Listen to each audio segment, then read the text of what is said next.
வணக்கம்.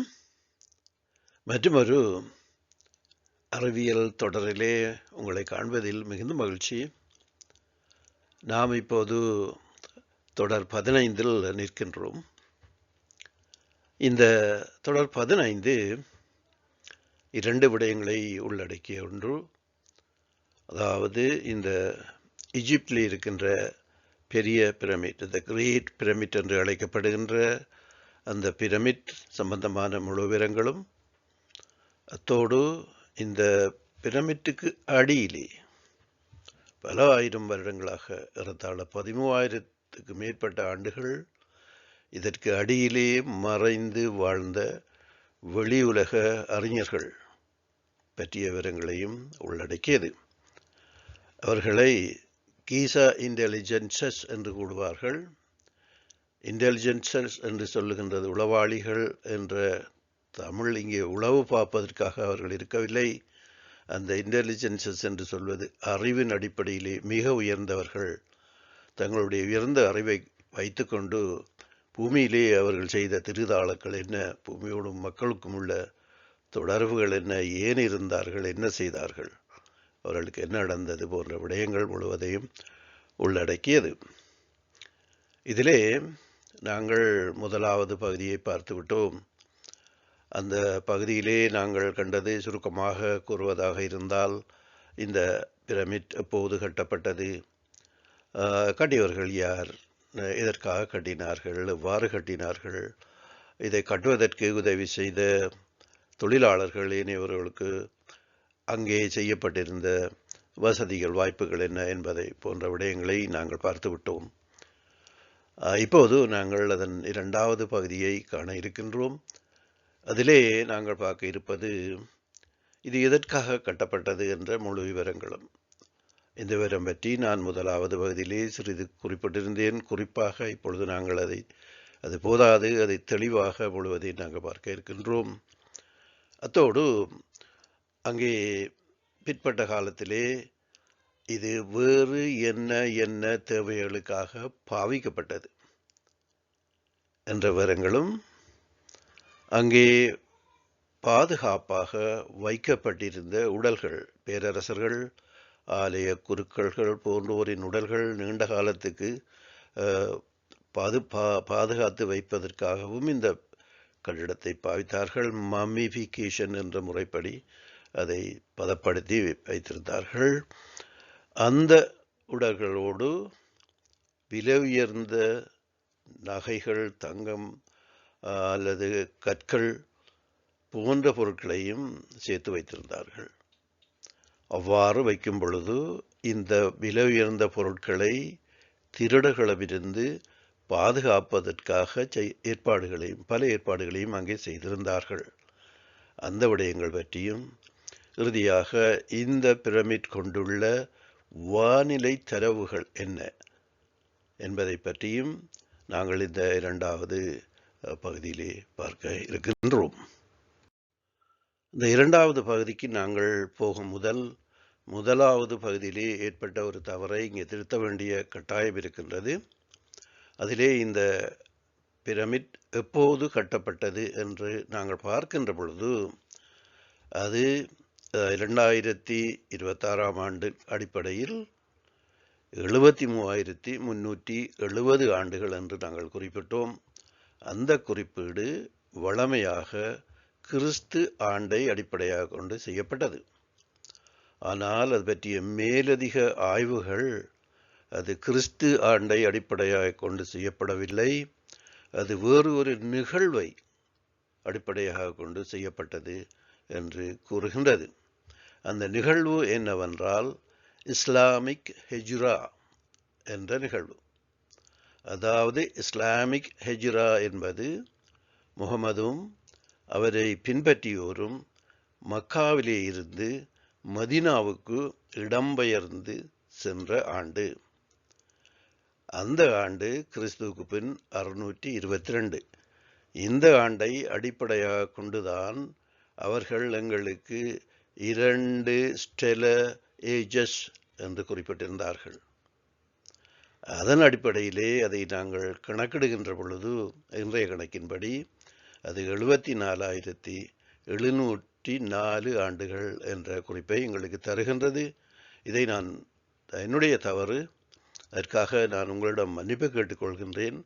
தயவுசெய்து அந்த ஆண்டை நான் முதலாவது பகுதியிலே குறிக்கப்பட்டிருந்த 73,370 என்ற ஆண்டை 74,704 என்று திருத்திக் கொள்ளுங்கள்.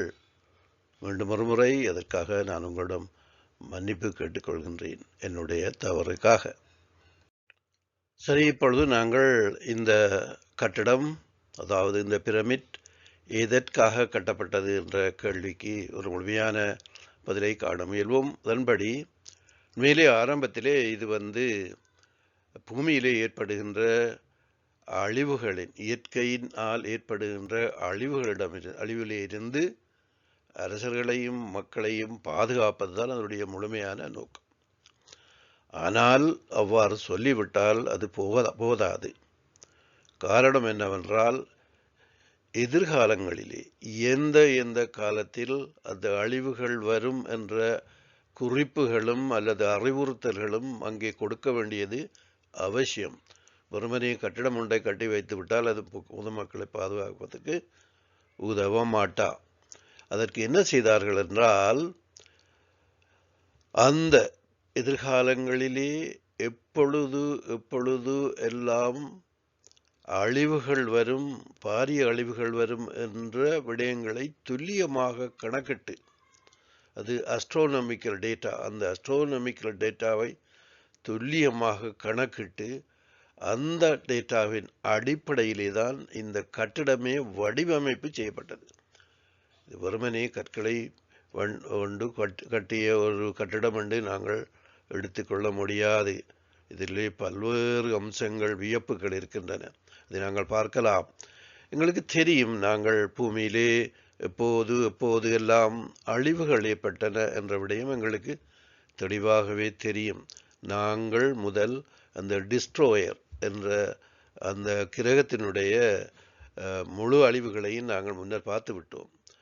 அந்த வாண்டர அல்ல டிஸ்ட்ரோயர் என்ற அந்த கிரகத்தினுடைய அந்த வீடியோக்களை நீங்கள் பார்த்திருப்பீர்கள், உங்கள் அனைவருக்கும் தெரியும். அதன் அடிப்படையிலே பார்க்கின்ற பொழுது அழிவுகள் எல்லாம் ஒரு குறிப்பிட்ட காலத்தில் நடைபெறவில்லை. அதாவது அந்த கிரகம், இந்த டிஸ்ட்ரோயர் என்று அந்த ராசகார கிரகம் எமது கிரக குழுமத்தை சேர்ந்தது அல்ல. ஆனால் எங்களது கிரக குழுமத்திலே அது இருக்கின்றது, மேலும் இருக்கும். அதன் காரணமாக அந்த கிரகத்துக்கு தனக்கென்று ஒரு சுழல் பாதை கிடையாது. அதுபோன்று சுழன்று வருகின்ற காலமும் கூட கிடையாது. அதன் காலம் பலவேறு வகையாக அது மாறுபடும். நாங்கள் பார்த்த கணக்கில் அடிப்படையிலே அதனுடைய ஆக குறைந்த சுழல் காலமாக காணப்பட்டது 415 ஆண்டுகளும், ஆகக்கூடியதாக காணப்பட்டது 670 ஆண்டுகளும் என்று நாங்கள் கண்டோம். அது மாத்திரமல்ல, அது ஒவ்வொரு சுழற்சியும் போதும் அது பாதிக்கவில்லை. எங்கள் கிரக குடும்பத்திலே இருக்கின்ற, எமது கிரக குழுமத்திலே இருக்கின்ற கிரகங்களை அது ஒவ்வொரு சுற்றின் போதும் பாதிக்கவில்லை. சில வேளைகளில் பாதித்திருக்கிறது. குறிப்பாக 3வது தடவை வரும் பொழுது அது பாதித்திருக்கிறது. சில வேளையில் அதுவும் இல்லை. அப்போ இதை கணக்கிடுவது மிகுந்த சிரமமான விடயம். இதை துல்லியமாக எடுப்பதற்கு அப்போது அந்த காலத்திலே வாழ்ந்த மனிதர்கள், வெளி உலக அறிஞர்கள் அதை துல்லியமாக கணக்கிட்டுத்தான் ஒவ்வொரு கற்களை கூட, ஒவ்வொரு அளவும் கூட இந்த பிரமிட்டிலே ஒரு குறிப்பை, ஒரு விடயத்தை, ஒரு விஞ்ஞான விடயத்தை அல்லது ஒரு பிசிக்ஸ் அந்த விடயத்தை அதை தருவதாகத்தான் இந்த கட்டிடம் அமைக்கப்பட்டது. வெறுமனே அமைக்கப்படவில்லை. அவர்கள் கண்ட அந்த தரவுகள் அனைத்துமே இந்த கட்டிடத்தில் ஏதோ ஒரு வகையிலே குறிப்பிடப்பட்டிருக்கின்றது. பூமியிலே நாங்கள் முதல் குறிப்பிட்டது போல அந்த டிஸ்ட்ரோயர், அந்த நாசகார கிரகம் எந்த காலத்திலே என்னென்ன அழிவை செய்தது என்பதை நாங்கள் அந்த தொடரிலே தெளிவாக அந்த ஆண்டையும் குறிப்பிட்டு என்னென்ன டேமேஜ் என்னென்ன ஊழியங்களை, அதாவது அழிவுகளை அது செய்தது என்று நாங்கள் வருட ரீதியாக குறிப்பிட்டிருக்கின்றோம். அது பல்வேறு விடயங்களை இது செய்தது உங்களுக்கு தெரியும். நீங்கள் சைரஸ் அகதிகள் என்ற பகுதியிலே கூட அங்கே வந்து சைரஸிலே இருந்து அகதிகளாக வந்த மனிதர்கள், அதாவது எமது முன்னோர்கள் எமது சூரிய குடும்பத்துக்குள்ளே வந்து அந்த செவ்வாய் கிரகத்திலும் மெலோனா என்ற கிரகத்திலும் குடியேறியிருந்தார்கள். அங்கே குடியேறியது மட்டுமில்லை, அவர்கள் அங்கே பெரிய ஒரு கலாச்சாரத்தையும் ஏற்படுத்தி மிக சந்தோஷமாக வாழ்ந்த காலத்திலே இந்த கிரகம், இந்த டிஸ்ட்ரோயர் என்ற கிரகம் அதற்கு அண்மையில் வந்து பல பிரச்சனைகளை, அந்த கிரகத்தை தூக்கி எறிந்தது மட்டுமல்ல, அங்கே பல உயிர் சேதங்களையும் பொருள் சேதங்களையும் ஏற்படுத்திய காரணத்தினாலே அங்கே இருக்க முடியாமல் அந்த மனிதர்கள் எல்லாம், அதில் ஒரு பகுதியினர் மலோனாவுக்கும் மறுபகுதியினர் பூமிக்கும் வந்து பூமியிலே வசித்த பூமியிலே பரிணாமடைந்த மனிதரோடு கலந்து வாழ்வார்கள். அதுதான் நாங்கள் அந்த சைரஸ் அகதிகள் அந்த உடலே மிக தெளிவாக நாங்கள் கண்டோம். அது மாத்திரமல்ல, இந்த கிரகம் அந்த டிஸ்ட்ரோயர் பிற்பட்ட காலத்திலே அந்த செவ்வாய் கிரகத்துக்கு அண்மைத்து வந்த பொழுது அந்த செவ்வாய் கிரகத்தினுடைய வான்பரப்பை அது அப்படியே உரிந்து எடுத்து விட்டது. அங்கே அதனாலே அங்கே ஆக்சிஜன் கிடையாது. அங்கே இருந்த சூழ்நிலை அப்படியே அது உறிஞ்சி தன்னோடு எடுத்து கொண்டு விட்டது. அங்கே காற்றில்லை, ஆக்சிஜனும் இல்லை, அதால் மனிதரும் அங்கே வாழ முடியாது. அது இந்த நாசகார கிரகத்தினுடைய வேலைதான். அதுபோன்று பல்வேறு விடயங்கள் அங்கே நடைபெற்றதை நாங்கள் அதில் காண்டோம். இங்கே நான் குறிப்பிட்டது போல இந்த பிரமிட்டிலே ஒரு ஒரு துளை இருக்கின்றது. அந்த துளை வந்து மேலே இருந்து கீழே வரும் வரையும் எந்தவித தடையும் இல்லாமல், முறிவும் இல்லாமல் ஒரு நட்சத்திரம் வானிலே வரும் பொழுது அந்த நட்சத்திரத்தினுடைய ஒளி அந்த துளையினூடாக நேரே வந்து அடியிலேயே அது குறிப்பிட்ட ஒரு இடத்தை அது ஒளிப்படுத்தும். அது விளக்கேற்றி வெளிச்சம் தரும். அந்த இடத்திலே குறிப்பிட்டிருக்கின்ற அந்த அழிவு அப்போது நடைபெறும் என்பது அந்த துளையினுடைய வேலை. அதான் நான் முதல் பார்த்தோம். எந்த அளவு சச்சிதமாக திருப்தியாக இந்த விடயம் செய்யப்பட வேண்டும், அவ்வாறான ஒரு நிகழ்வை மக்களுக்கு தெரிவிப்பதற்கு அது மிகவும் கஷ்டமான அந்த தொழில்நுட்பம் இல்லை. ஒரு மிகவும் உயர்ந்த தொழில்நுட்பத்தின் அடிப்படையிலே தான் இந்த கட்டடம் கட்டப்பட்டிருக்கிறது. இதுபோன்று பல விடயங்கள் அங்கே மிகவும் சச்சிதமாக கூறப்பட்டிருக்கின்றது. அது எங்களுக்கு இதுவரையிலே எங்களுடைய விஞ்ஞானிகளோ நாங்களோ கண்டறியவில்லை. அவ்வளவு ஒரு சிறந்த ஒரு அதிஉயர்ந்த தொழில்நுட்பத்தின் அடிப்படையிலே கட்டி அதில் உள்ள அனைத்து விடயங்களையும் எதிர்வருகின்ற காலத்திலே வாழ்கின்ற மக்களுக்கு தெரிவிக்கும்படியாகத்தான் அது அழியாமல் கட்டப்பட்டது. மிகவும் உறுதியான ஒரு பெரிய கட்டமாக இது கட்டப்படும் பொழுது அந்த இடத்திலே ஒரு பெரிய காடாக அடர்ந்த காடாக இருந்தது. அது கட்டும் பொழுது இப்பொழுது அங்கே காடு இல்லை, இது ஒரு பாலைவனமாக காணப்படுகின்றது. இது மட்டுமல்ல, பூமியிலே பல 100 பிரமிட்டுகள் கட்டப்பட்டன, பொழுதும் இருக்கின்றன. அவை அநேகமானவை பூமிக்கு அடியிலும் சில மேலேயும் கட்டப்பட்டவை. மேலே கட்டப்பட்ட சில பிரமிட்டுகள் பூமியிலே பல இடங்களிலும் காணப்பட்டிருக்கிறது. இன்னும் கண்டுபிடிப்பதற்கு மிக அதிகமாகவே உண்டு. எதிர்வருங்காலத்திலே அவை கண்டுபிடிக்கப்படலாம். நாங்கள் அறிந்திருப்பது போன்று பூமியிலே ஏற்பட்ட அழிவுகள் அடிக்கடி ஏற்படவில்லை.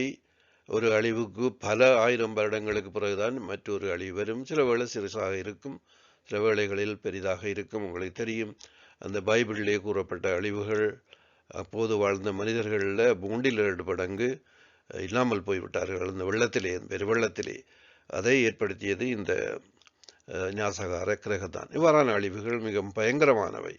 அவற்றிலிருந்து மனிதரை காப்பாற்றுவதற்காகத்தான் இந்த அந்த காலத்திலே இந்த ஓரியன் லியோ கிரகத்திலே வாழ்ந்த மனிதர்கள் இந்த பிரமிட்டை கட்டினார்கள்.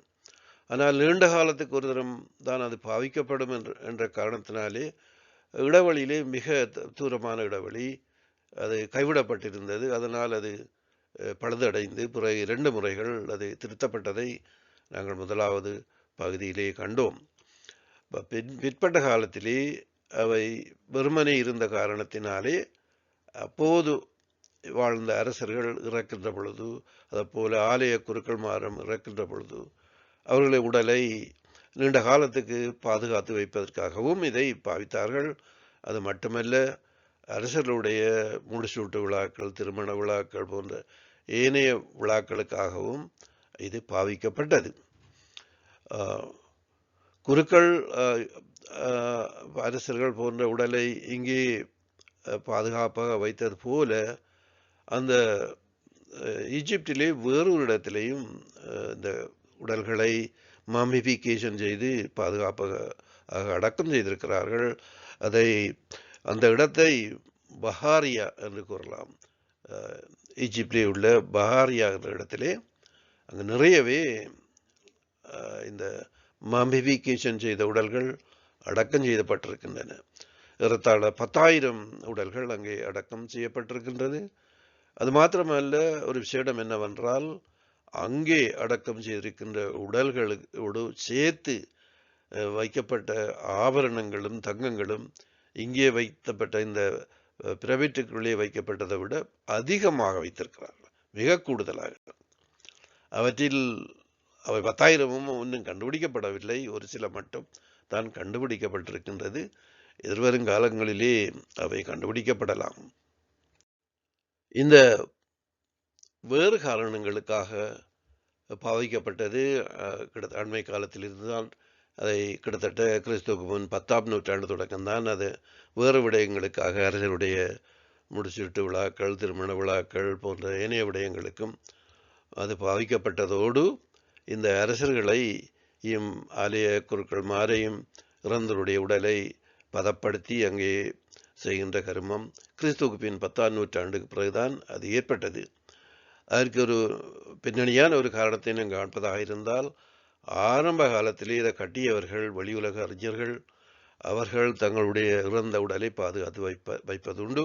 இவ்வாறு அல்ல, அதை அடக்கம் செய்கிறது உண்டு. அவர்கள் 2 முறையாகத்தான் நாங்கள் செய்கிறது தான் அங்கேயும் செய்கிறார்கள். ஆனால் அவர்கள் அந்த இறந்த உடலுக்கு பிறகு எந்த விதமான பெருமையும் கொடுப்பதில்லை. அது மிக தூரத்திலே. நான் அந்த விடயம் பற்றி உங்களோடு சில விடயங்களை பகிர்ந்து கொள்ள இருக்கின்றேன். ஒரு கிரகத்திலே வாழ்கின்ற மக்கள் அவர்கள் எவ்வாறு வாழ்கிறார்கள் என்ற அனைத்து விடயங்களையும், பிறந்த நாள் தொடக்கம் இறந்த நாள் வரையும் அவருடைய வாழ்க்கை வரலாறு முழுவதையும் உங்களோடு பகிர்ந்து கொள்ள நான் யோசித்திருக்கின்றேன். அதை டைம் கிடைச்சா செய்வேன். அவ்வாறு செய்கின்ற பொழுது நீங்கள் உட்பட்டு பார்க்கலாம், எங்களுடைய வாழ்க்கை முறையும் அவங்களோட வாழ்க்கை முறையும் இவ்வாறு மாறுபடுகின்றது அல்லது ஒத்துப்போகின்றக்கூடிய காரணங்கள் என்ன என்று நாங்கள் அறிந்து கொள்ளலாம். அதுவரையும் எங்களுக்கு ஒன்றுமே தெரியாது, நாங்கள் செய்கிறது தான் பெருசு நினைத்து கொண்டு இருக்கின்றோம். இல்லை, என்னை பொறுத்தவரையிலே நாங்கள் எதையுமே செய்யவில்லை, செய்யவும் முடியாது. எங்களுடைய அறிவு அந்த அளவுக்கு கிட்டையும் போக முடியாது. அந்த மாதிரி அதை நீங்களும் அறிந்து கொள்வீர்கள். அதை அவங்களோடு பகிர்ந்து கொள்வேன்.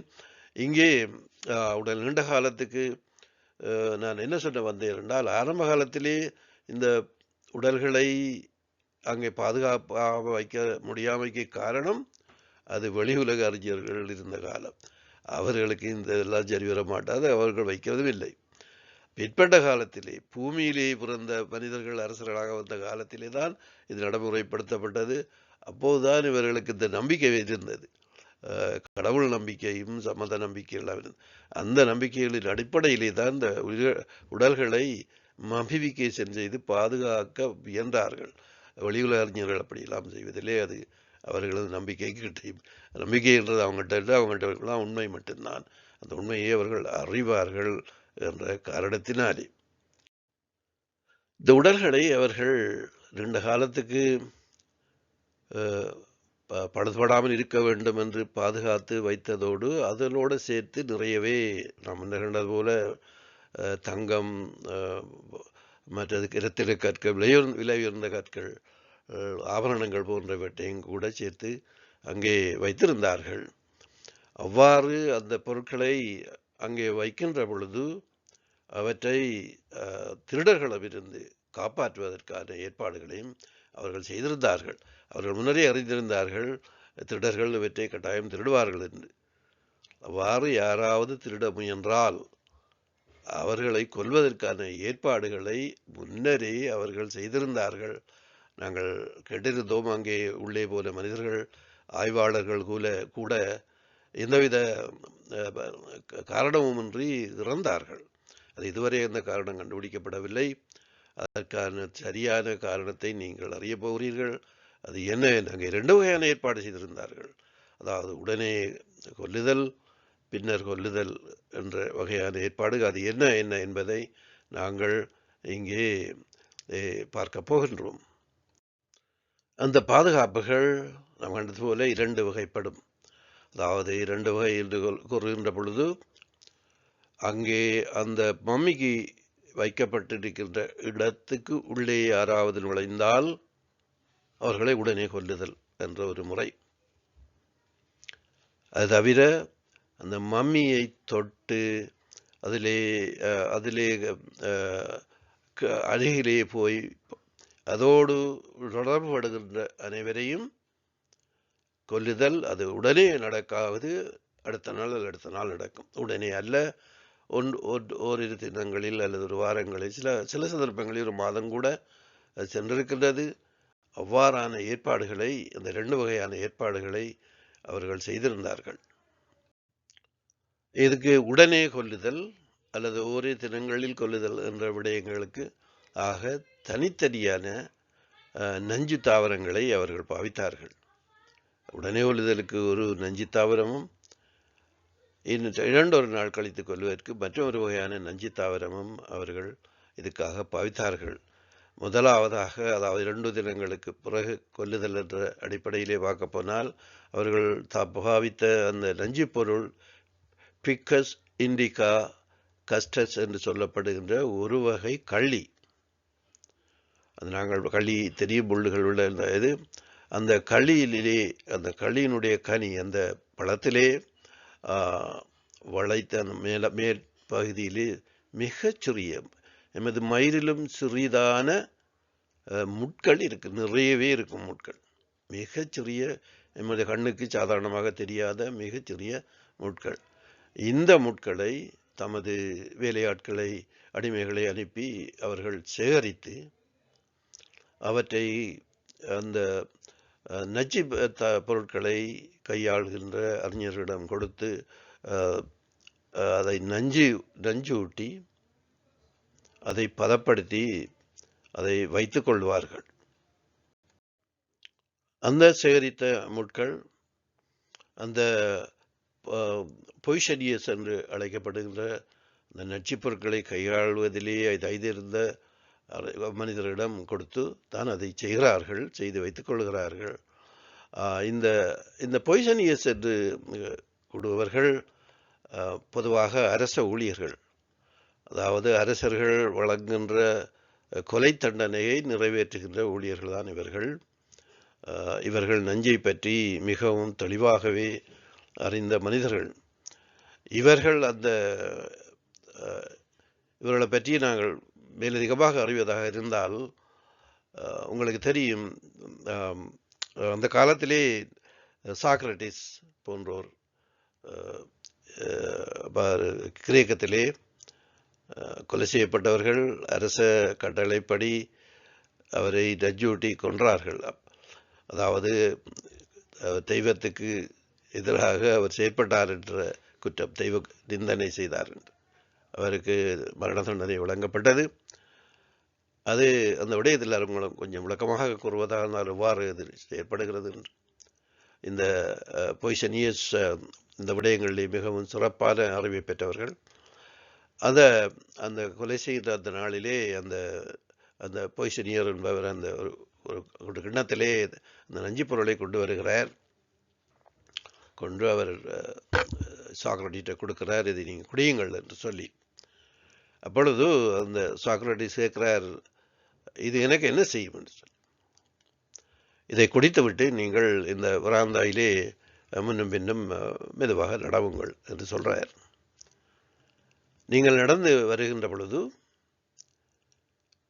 உங்களுடைய கால் அடிப்பாகத்திலே இருந்து விரைத்து கொண்டு, அதாவது செயலிழந்து கொண்டு வரும். 2 காலும் கொஞ்சம் கொஞ்சமாக, 2 காலும் முழுமையாக செயலிழந்த பிறகு நீங்கள் இந்த கட்டிலே படுங்கள் என்று சொல்லுகின்றார். அதாவது நாங்கள் என்னத்தை காண்கிறோம் என்றால், அந்த அந்த நஞ்சு பொய்சனியஸ் என்று சொல்லப்படுகின்றவர்கள் கைதேர்ந்த இந்த நஞ்சு பொருட்களை பாய்ப்பதில் கைதேர்ந்தவர்கள், அதை பற்றி முழுமையாக அவர்கள் அறிந்திருந்தார்கள். அவர்கள் அதை பற்றி விளக்கமும் சொல்லுகிறார்கள். அவ்வாறான மனிதர்கள் தான் அந்த காலத்திலே இங்கேயும் இந்த விடயங்களை செய்தவர்கள். அரச ஊழியர்கள் என்ன செய்தார்கள் என்றால், அந்த முள்ளை இவங்கள் தயாரித்து வைத்திருந்த முள்ளை, அந்த பேண்டேஜ், அந்த உடலை சுற்றி ஒரு கட்டுகிற அந்த சீலை இருக்கின்ற தானே மருந்துகளோடு போட்டு, அந்த சீலை பேண்டேஜில் இருக்கின்ற அந்த மருந்துகளோடு இதையும் தடவி விட்டு விடுவார்கள், பெயின் பண்ணி விடுவார்கள். அது எங்களுக்கு கண்ணுக்கு தெரியாமல் அந்த அந்த மம்மியோடு சேர்ந்து அங்கே அந்த பேண்டேஜிலே இருக்கும் அது அந்த முட்கள். அவ்வாறு அங்கே அந்த பேண்டேஜில் சேர்த்து வைக்கப்பட்டிருந்த அந்த சிறிய முட்களை யார் அந்த மம்மியை தொட்டு கையால் செய்கிறார்களோ அவர்களுடைய உடலிலே அது குத்தி கொள்ளும். அது தங்களுக்கு தெரியாமலே அது ஏறிக்கொள்ளும். ஏறிக்கொண்டால் அது அவர்களுக்கு அதே நாளிலே இல்லை அடுத்த நாளிலே இறப்பை கொடுக்கும்.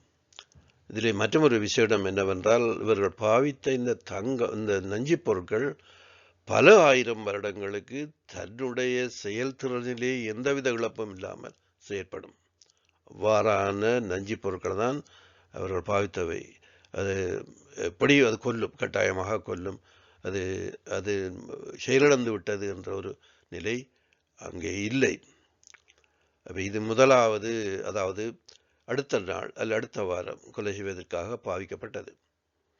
இதைவிட உடனே அங்கே கொல்லுவதற்காக பாவிக்கப்பட்ட மற்றும் உண்டு, நஞ்சு பொருளும் உண்டு. இந்த நஞ்சு பொருள் ஒரு ஃபங்கல் ஸ்போர் என்று சொல்வார்கள். இது ஒரு காளான் வகையைச் சேர்ந்தது. இந்த அந்த ஃபங்கல் ஸ்போர், இந்த காளான் அவர்கள் முதல் செய்த மாதிரி கள்ளியிலிருந்து சேகரிக்கிற மாதிரி இல்லை. இதை அவர்கள் பயிர் செய்தார்கள், அதை விளைவித்து கொண்டார்கள். அந்த பொய்சனியஸ் அவர்கள் அதை தாம் செய்து, நாங்கள் அரிசி நெல் அந்த பயிர் செய்வது போல செய்து அதை அவர்கள் தாங்கள் வைத்துக் கொள்வார்கள். இவ்வாறான பொருள் அது. இந்த பொருளை முதல் நாங்கள் கண்ட அதே முறைப்படி நஞ்சிலே போட்டு, அதாவது காளானுடைய விதை என்று நாங்கள் சொல்லலாம், இந்த ஸ்போர் என்றது விதை அல்லது தசை என்று கூட சொல்லலாம். இதை அங்கே அந்த நஞ்சிலே ஊற வைத்து அதை காய வைத்து அதை வைத்து அதை என்ன செய்வார்கள் என்றால், இதை அவர்கள் அந்த பேண்டேஜிலே இதை போடுவதில்லை, உடலில் இல்லை. அந்த பொருட்கள் அல்லது உடல் வைக்கப்பட்டிருக்கின்ற அறையின் சுவர்களிலும், முழு சுவர்களிலும் அதை நாங்கள் பெயின் அடிக்கிறோமே அடித்து விடுவார்கள். அதுபோல பொருட்களிலும் அதை பூசி வைத்திருப்பார்கள். இது என்ன நடக்கும் என்றால், இது காய்ந்த பின்னர் இது துகள்களாக பறந்து காற்றோட காற்றாக அந்த அந்த அறையிலே காற்றோடு நிரம்பி இருக்கும். அந்த சிதழ்கள், வெறும் கண்ணுக்கு தெரியாத சிறிய சிதழ்கள் அங்கே அந்த அறை முழுவதும் அங்கே நிறைந்திருக்கும். அவ்வாறு அந்த அறை முழுதும் சிறு சிறு துகள்களாக நிறைத்திருக்கின்ற அந்த நஞ்சு பொருள் யாராவது அங்கு உள்ளிட்டு சுவாசிக்க தொடங்கிய உடனே அவர்களுடைய சுவாச பையை அது நிரப்பிக்கொள்ளும். அது முன்னர் கண்டது போல இது மிகவும் பயங்கரமான நஞ்சு பொருள். அது எவ்வளவு காலம் இருந்தாலும் தன்னுடைய செயல்திறனிலே எந்தவித இழப்பையும் செய்யாது. அது அப்படியே புதிது போல அது செயற்படும். அவ்வாறான நஞ்சு பொருள் இது அவங்களுக்கு தெரியாமல் சுவாசத்தோடு சேர்ந்து அவங்களுடைய சுவாச பையை நிரப்பி கொண்டதும் அது அவர்களுக்கு உடனடியாகவே இறப்பை ஏற்படுத்தி விடுகின்றது. இது இந்த காளான் வகையைச் சேர்ந்த ஸ்போர்ஸ், ஃபங்கல் ஸ்போர்ஸ் என்று அழைக்கப்படுகின்ற அந்த காளான் விதை அல்லது தசைப்பொருட்கள் மிகவும் துகள்களான தன்மையை கொண்டவை. இந்த பொருள் இவைதான் அவர் உடனடியான இறப்பை அங்கே சென்றவர்களுக்கு, நுழைந்தவர்களுக்கு, ஆய்வாளர்களுக்கு ஏற்படுத்திய பொருள் இதுதான். இந்த 2 வகை பாதுகாப்பும் தான் அவர்கள் ஏற்பாடு செய்து வைத்திருந்தது. இது யாருக்குமே தெரியாது. இப்போ உங்களுக்கு தான் தெரியும். இதற்கு பிறகு இதை கண்டுபிடிக்க முயல்வார்களோ தெரியாது. பொறுத்திருந்தால் நாங்கள் பார்க்க வேண்டும். அடுத்து நாங்கள் பார்ப்பது இதிலே இந்த பிரமிட்டிலே காணப்படுகின்ற ஆஸ்ட்ரோனாமிக்கல் டாட்டா என்று சொல்லப்படும் வானிலை தரவுகள் என்ன என்பது. இந்த வானிலை தரவுகள் என்ன என்பதை அந்த வெளியுலக அறிஞர்கள் விளக்கியிருக்கிறார்கள். பொதுவாக அவர்கள் கூறிய அடிப்படையிலே பார்க்கின்ற பொழுது அனைத்து தரவுகளும் நாங்கள் கற்றுக்கொள்ள வேண்டிய பிசிக்ஸ், பௌதிகம், விஞ்ஞானம் சார்ந்த அனைத்து தரவுகளும் அல்லது தரவுகளின் அடிப்படை விதிமுறைகளும் அல்ல கணக்கீட்டு முறைகளும் நிறையவே இந்த கட்டிடத்திலே கட்டப்பட்டிருக்கின்றது. அதாவது காட்டப்பட்டிருக்கின்றது. ஏதோ ஒரு வகையிலே அங்கே அந்த அளவு கணக்குகளிலே அது உண்டு.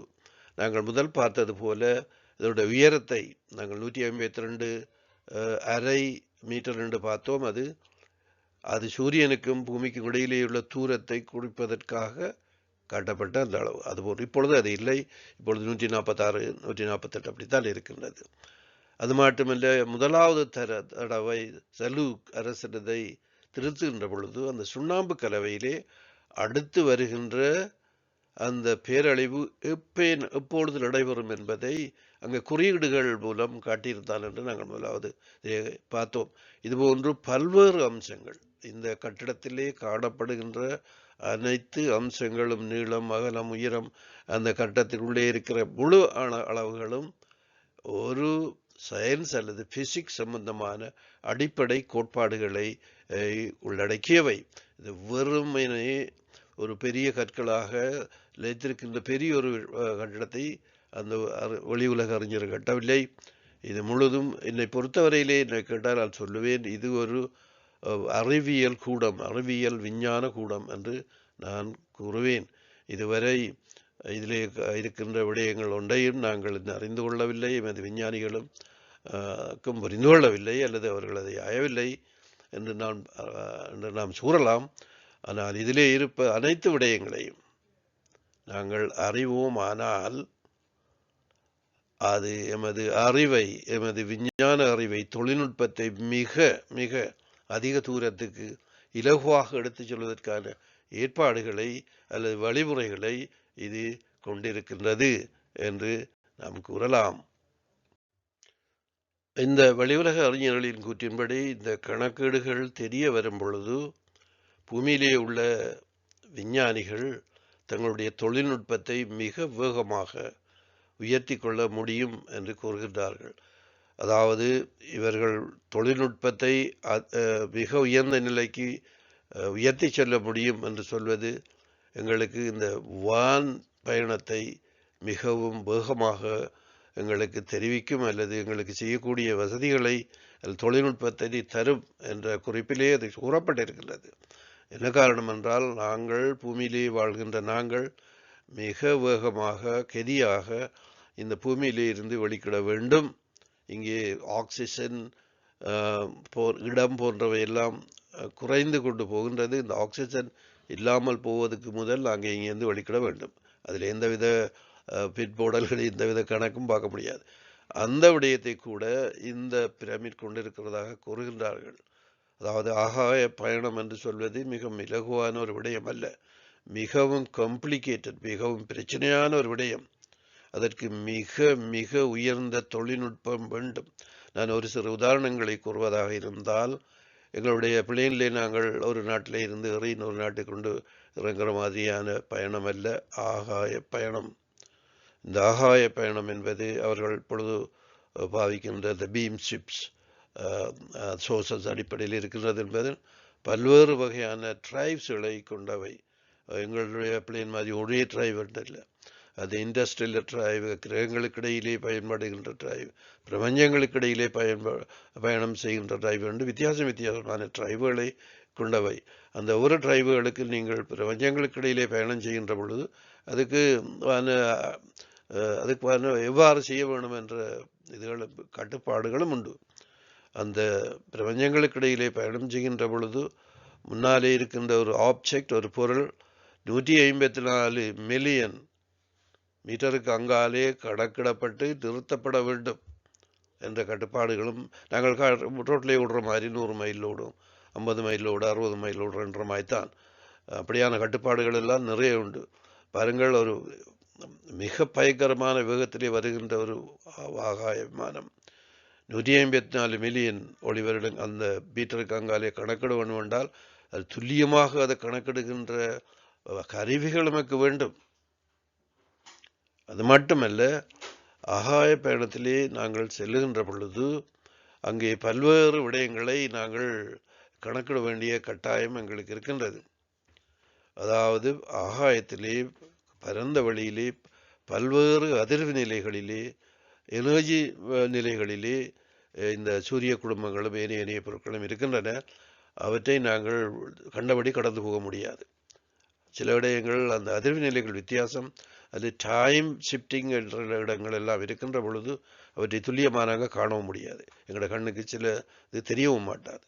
இவற்றையெல்லாம் ஒழுங்காக சரியாக அடையாளம் கண்டு அதற்கூடாக பயணம் செய்கின்ற தொழில்நுட்பம் என்பது மிக மிக உயர்ந்த தொழில்நுட்பம். எங்களால் கற்பனை செய்ய முடியாத ஒரு சில விஷயங்களை உங்களுக்காக நான் அதில் பகிர்ந்து கொண்டேன். நிறைய விடயங்களே உண்டு. இவற்றையெல்லாம் சிறிதாக நான் உங்களோட பகிர்ந்து கொள்வேன். நான் என்ன பிரயோசனம், கேட்டுக்கொள்ளலாம் இதுதான் என்று சொல்லி. அதுதான் அறிவு. எங்களுக்கு ஒன்றுமே அதை பற்றி தெரியாது. அதற்காகத்தான் இந்த நிகழ்ச்சியும் கூட. இப்படியான விடயங்கள், ஆகவே இந்த விடயங்கள் எல்லாம் கூட விரைவாக அறிந்து கொள்வதற்கு இந்த பிரமிட்லே தரவுகள் உண்டு என்பது அந்த அறிஞர்களுடைய கூற்று. ஆகவே மீண்டும் ஒரு முறை இதை சுருக்கமாக ஞாபகப்படுத்திவிட்டு நான் முடிவுக்கு இதை கொண்டு வருகின்றேன். இங்கே காணப்படுகின்ற தரவுகள் அனைத்துமே பிசிக்ஸ், சயின்ஸ் போன்ற அனைத்து அறிவு இயல் சார்ந்த விடயங்களையும் உள்ளடக்கியது, கணக்கீடுகளை கொண்டது. இந்த கணக்கீடுகளின் அடிப்படைகளே பல்வேறு வகையான கண்டுபிடிப்புகளை பூமியிலே உள்ள விஞ்ஞானிகள் செய்ய முடியும். அதனால் அவ்வாறு செய்வதன் மூலம் பூமியிலே உள்ள மக்களுடைய வாழ்க்கை தரத்தை உயர்த்த முடியும். ஆகாய பயணத்தை இலகுபடுத்த முடியும். பல விடயங்களையும் நாங்கள் சாதிக்க முடியும். அவையெல்லாம் இங்கே உண்டு. அதை கண்டுபிடித்து அதை நெறிப்படுத்தி அதை மூலம் நாம் அடைய வேண்டிய வசதிகளை பெற்றுக்கொள்வதுதான் எங்களுடைய வேலை. அதை இந்த விஞ்ஞானிகள் செய்வார்கள் என்று நாங்கள் எதிர்பார்க்கலாம். இவ்வாறு அந்த புதிய கண்டுபிடிப்புகளை நாங்கள் செய்வதற்காக மற்றொரு வசதியும் பூமிக்கு மிக விரைவிலே கிடைக்க இருக்கின்றது. இந்த 2029 வருடம் மாசி மாதம் 3ஆம் தேதி 11:20 இந்த அகாரியஸ் என்ற அந்த காலத்தின் 2வது கட்டம் ஆரம்பிக்கிறது. அதாவது எமது சூரிய குடும்பம் தன்னைத்தானே சுற்றி கொண்டு அந்த பிரபஞ்சத்தினுடைய சூரியனையும் சுற்றி வருகின்றது தான் அந்த வேலையில் செய்கின்றது. அதற்கு 311 மில்லியன் ஆண்டுகள் ஆகும். இவ்வாறு இந்த பூமி எமது சூரிய குடும்பம் செல்கின்ற பொழுது பல்வேறு எனர்ஜி சக்திகள் நிறைந்த இடங்களை அதை தாண்டி செல்கின்றது. அதிலே ஒரு பகுதி தான் இந்த அகாரியஸ் என்ற பகுதி. இது மிகவும் விசேடமானது, மனிதர்களுக்கு விசேடமானது. அதிலும் இந்த பயணம், இந்த 2வது நடப்பது பூமியிலே உள்ள மனிதர்களுக்கு மிகவும் விசேடமான ஒன்று. அதாவது என்ன செய்தோம்னா, அந்த எனர்ஜி ஃபீல்டுக்குள்ளே நாங்கள் உள்ளட்டுடனே அது ஒரு நீண்டகாலம், ஒரு 185 வருடங்கள். அது அகாரியஸ் என்றதே பல 1000 வருடங்களை கொண்டது. அது 1844 அது ஆரம்பித்து விட்டது. இப்போது நாங்கள் பேசுகிறோம் அந்த பீக் பீரியட், 2வது ஃபேஸ், செகண்ட் ஃபேஸ் என்று சொல்லுகின்ற அந்த ஃபேஸ் 2வது ஃபேஸ்லேயே நாங்கள் போய்கொண்டோம். அது அந்த 29 தான் பிறக்கின்றது. இது என்ன செய்கிறது என்றால், எங்களுடைய கால்குலேஷன், அந்த அறிவு சரிபரம் என்று கூறுவோமே, மூளையிலே உள்ள அந்த பகுதியை அது தாக்குகின்றது. அதை தாக்குவதன் மூலம் மனிதர்களுடைய சிந்தனை சக்தியை அதை அதிகரிக்க செய்கின்றது. எங்களை சிந்திக்க முடியும், புதிய புதிய விடயங்களை பற்றி சிந்திக்கவும், புதிய புதிய அறிவை பெறவும், புதிய புதிய கண்டுபிடிப்புகளை செய்யவும் அது உதவும். அதில் மற்றொரு சிக்கலும் இருக்கின்றது. என்னென்றால் பூமியிலே உள்ள மனிதர்கள் அனைவரும் ஏதோ ஒரு வகையில் ஏதோ ஒரு நம்பிக்கைக்குள்ளே மிகவும் கடுமையாக ஊறியவர்களாக இருக்கிறார்கள். அவர்களுக்கு இந்த உண்மைகளை அந்த மூளையில் சிந்திப்பது மிகுந்த சிரமத்தை கொடுக்கும். அவர்களுக்கு ஒரு கன்ஃபியூஷன் தான் வரும். இதுவும் அதுவா இதுவா என்ற அடிப்படையிலே நான் எத்தனையோ ஆண்டு காலமாக இதை அறிந்து வருகிறேன். என்னுடைய சமயம் சொல்லுகிறது இது என்ன என்ற கன்ஃபியூஷன் வரும். ஆனால் நிச்சயமாக குழந்தைகளுக்கு அது வராது. குழந்தைகள் அவர்கள் அந்த நம்பிக்கையிலே இதுவரை ஊற மாட்டார்கள். ஒரு குழந்தைகளுக்கு இது மிக சிறப்புடையதாக இருக்கும். அதுபோன்று விஞ்ஞானிகளுக்கும் அது நல்ல பயன்குடையதாக அதுவும் இருக்கும். காரணம், விஞ்ஞானிகள் நம்பிக்கைகளை அவர்கள் பின்பற்றுவதில்லை. நம்பிக்கைகளுக்கு அவர்கிட்டையும் அவர் உண்மைகளை மட்டும் அறிகிறவர்கள் என்ற காரணத்தினாலே அவர்களுக்கு இது மிகுந்த பெருமதி உடையதாக இருக்கும். ஆகவே இந்த காலப்பகுதியிலே பூமியிலுள்ள மனிதர்கள் பல்வேறு கண்டுபிடிப்புகளையும் புதிய கண்டுபிடிப்புகளையும் செய்து மனித வாழ்க்கையை மிக உயர்ந்த நிலைக்கு எடுத்துச் செல்வார்கள். அத்தோடு ஆகாய பயணத்தையும் அவர்கள் விருத்தி செய்து கொள்வார்கள் என்று நாங்கள் நம்பலாம்.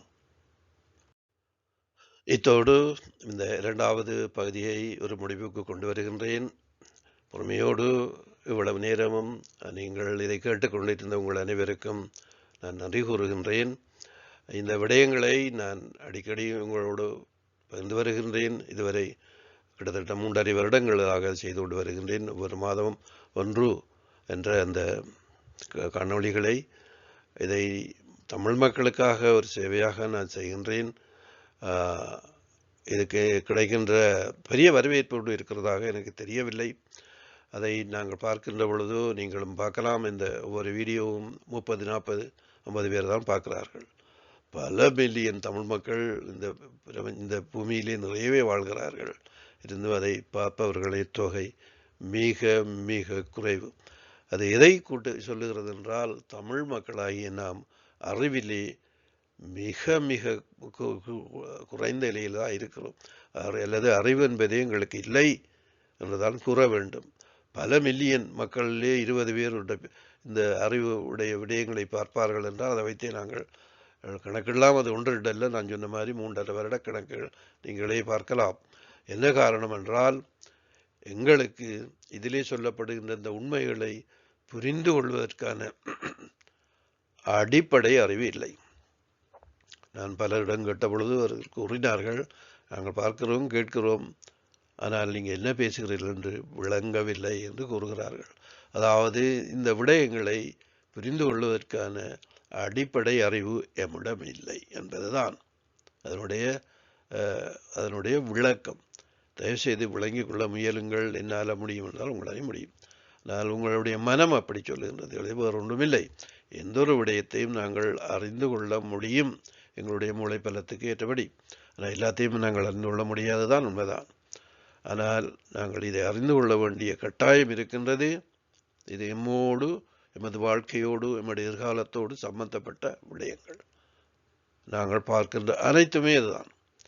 நீங்கள் இந்த விடயங்கள் முழுவதையும் படித்து நீங்கள் இதை புரிந்து கொள்வீர்களானால் நீங்கள் முழு மனிதராக நீங்கள் வருவீர்கள். 4 மனிதருக்கு முன்னால் நடந்து போக உங்களால் முடியும். அவர்கள் பேசுவது என்ன, கதைப்பது என்ன என்பதை நீங்களே தீர்மானிக்க முடியும். எது சரி பிழை என்பதெல்லாம் நீங்களே தீர்மானிக்க முடியும். இதை தயவு செய்து நீங்கள் மட்டுமல்ல, உங்களுக்கு விளங்காவிட்டாலும் மற்றவரோடு நீங்கள் பகிர்ந்து கொள்ளுங்கள். குறிப்பாக ஆசிரியர்கள், மாணவர்கள், உயர் வகுப்பு படிக்கிற மாணவர்களோடு பகிர்ந்து கொள்ளுங்கள். நீங்கள் பார்க்குற கையிலே இருந்து பார்க்குற அந்த டெலிஃபோன் மூலமே நீங்களே பகிர்ந்து கொள்ளலாம். அதில் நீங்கள் இதை ஷேர் பண்ணுறதுக்கு இருக்கிறது பட்டனை நீங்கள் நினைச்சு விட்டால், அதாவது உங்களுடைய தொடர்பில் இருக்கிற அனைவரையும் நீங்கள் தெரிந்து நீங்கள் அனுப்பி கொண்டு இருக்கலாம். இது நான் செய்கிற சேவை போல நான் தமிழ் மக்களுக்கு புரியாகத்தான் செய்கிறேன், இனமாகத்தான் செய்கிறேன். உங்களிடம் எதையும் கேட்கவில்லை. நான் பலவர்கள் கேட்டு பார்த்தேன், நீங்கள் சப்ஸ்கிரைப் பண்ணுங்க, அதுக்கு விட்டுட்டேன். அது உங்களால் முடியாது, நீங்கள் கம்ப்ளீட்டாக மறந்து விட்டீர்கள். அது உங்களோட மனதிலே இருந்து முடியவில்லை. உங்களோட மனதை என்ன பிடிச்ச என்ற மாதிரியான அந்த கெட்ட எண்ணங்களை நாங்கள் நிறையவே வைத்திருக்கிறோம். ஒரு சிறு அளவு கூட, அணு அளவு கூட நல்லெண்ணம் எங்களிடம் இருப்பதாக தெரியவில்லை. அப்படி இருந்தால் மிகவும் குறைவான ஒருவருடைய மக்களுடைய தான் இருக்கிறது, 1-2 பேர். அதை நாங்கள் ஒரு எக்ஸெப்ஷன் என்று நாங்கள் கொள்ளலாம். இப்போ பொதுவாக நீங்கள் மன்னிக்க வேண்டும், அறிவிலே எதுவுமே தெரியாதவர்களாக இருக்கிறோம். தயவுசெய்து முயற்சி செய்யுங்கள், அறிவு வேண்டும், நாங்கள் உலகத்தை விட்டு போக வேண்டும், அல்லது இங்கே இருந்து அழிந்து விட வேண்டும். இவ்வளோதான் நடையில் ஒன்று தான் நடக்கும், ஒன்றும் நடக்க மாட்டாது. நிச்சயமாக நாங்கள் போக வேண்டும், மிக்க முடியாது. அதற்குரிய அறிவை பெற்றுக்கொள்ள முயலுங்கள் என்று உங்களுடைய அன்போடு கேட்டு இந்த முடிவை, இந்த 2வது பகுதியை ஒரு முடிவுக்கு கொண்டு வருகின்றேன். அடுத்த பகுதி 3 அல்லது 4, 2 அல்லது 3 பகுதிகள் வரலாம். அது இந்த கீஜா இன்டெலிஜென்ஸை பற்றிய விடயங்கள் நீங்கள் ஒருபோதும் அறியவில்லை. மிகவும் அதிசயமான விடயங்கள். உங்களோட மண்ணிலே இருந்து இந்த உலக மனிதர்கள் என்ன திருதாளங்கள் செய்தார்கள், என்ன படங்கள் காட்டினார்கள் உங்களுக்கு என்ற விடயங்கள் முழுவதையும் நீங்கள் அறியப் போகிறீர்கள். அது உங்களுக்கு மகிழ்ச்சியாக இருக்கும். அதுவரையும் நான் மீண்டும் ஒரு முறை உங்களுக்கு நன்றி கூறி விடைபெறுகின்றேன். நன்றி, வணக்கம்.